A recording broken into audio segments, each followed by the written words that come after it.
50 years ago tonight, the Manson family spread terror across Southern California. It started with the murders of actress Sharon Tate and her house guests in Benedict's Canyon. I talked to Tate's sister about that night and why she worked with Quentin Tarantino to bring her late sister back to the big screen. Most of my traits actually are Sharon, very, very Sharon-esque, because she was my role model. Debra Tate is sister to late actress Sharon Tate. I'm Sharon Tate. I'm in the movie. You're in this? That's me. I play Miss Carlson, the klutz. Recently, with Debra's blessing, director Quentin Tarantino wrote Sharon's life persona into his new film, Once Upon a Time in Hollywood. Debra says actress Margot Robbie captured her sister's essence perfectly.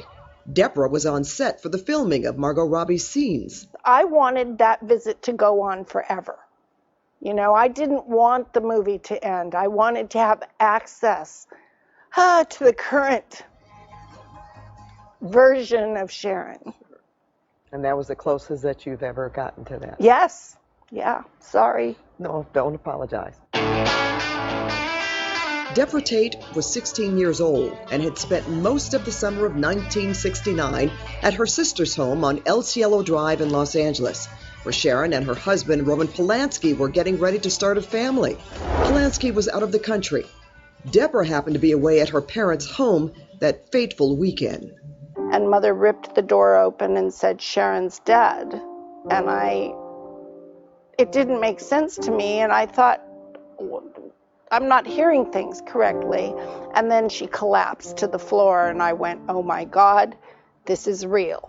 Sharon and 4 others were stabbed to death a total of 102 times.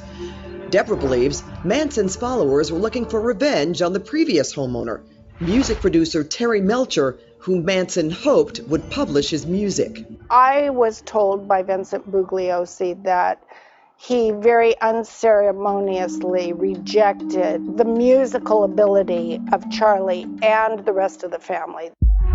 Debra believes the LaBiancas, the Los Feliz couple murdered the following night, were also random victims of Manson and his followers.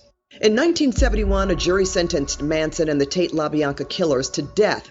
But the following year, the California Supreme Court abolished the death penalty, giving them life with the possibility of parole. Debra has spent the majority of the last 50 years attending parole hearings and getting petitions signed through her website, noparoleformansonfamily.com, in hopes of keeping them locked up. I'm in a room with them every year, as close to them as you and I are now.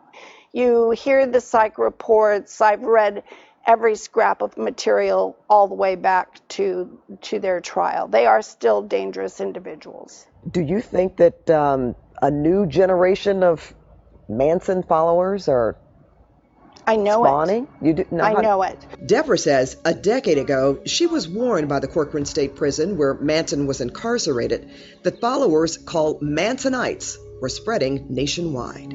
I'm very fearful for the influence and what kind of message is being sent to our children today if we let these core killers out of prison. Now, there are reports that the LAPD still has 12 unsolved homicides that have ties to the Manson family. Tomorrow at 5 o'clock, we'll talk to Manson prosecutor Stephen Kay about one of those cases, the mysterious disappearance of a defense attorney during the murder trial. It's really fascinating. It really is. And wonderful to hear from her. Oh, Sharon is doing the best she can. I just really enjoyed meeting her and looking at all those wonderful pictures of her sister Sharon and her family. And she said she has been to every parole hearing, and she will continue for as long as she lives. That's for sure. So we wish her well.